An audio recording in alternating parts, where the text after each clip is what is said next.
At first glance, the very idea of a fixed Earth, it probably sounds a little strange, maybe even impossible. And that makes sense, right? Because it goes against everything we've been taught. But let's just ask that question for a second. What if the Earth is actually still and it's the sky that's really moving?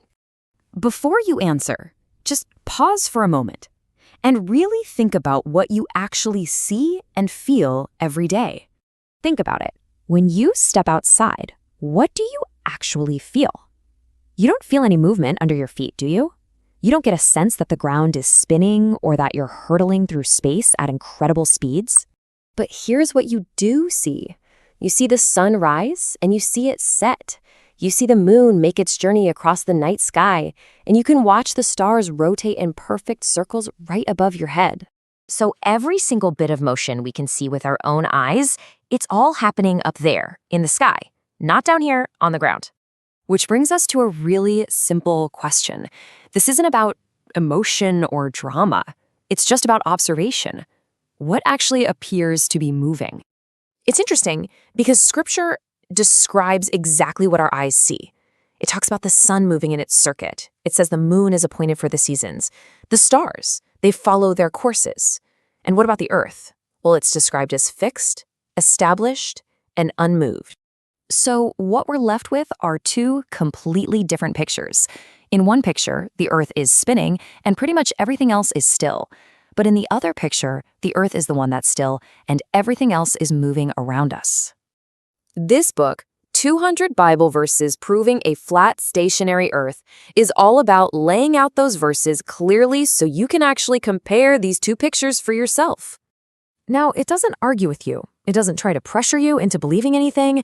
It just shows you what Scripture says, verse after verse, all the way from Genesis to Revelation. And something interesting happens when you see all of these verses gathered together in one place. You start to notice just how closely the biblical description matches what your own eyes tell you. You see the movement up there, sure, but you also see this incredible order. You see patterns. You see consistency. It really feels like the heavens are declaring something real and intentional. And honestly, that's why this is so important. Because the moment you decide to stop assuming the earth is moving, and instead start paying close attention to what you actually observe, the whole picture can really start to shift. This book is really designed to help you explore that very shift. It brings together every verse about the sun, the moon, and the stars so you can make a direct comparison for yourself. So how do you explore this for yourself? It's actually very simple. First, you read the verses. Then you just look up.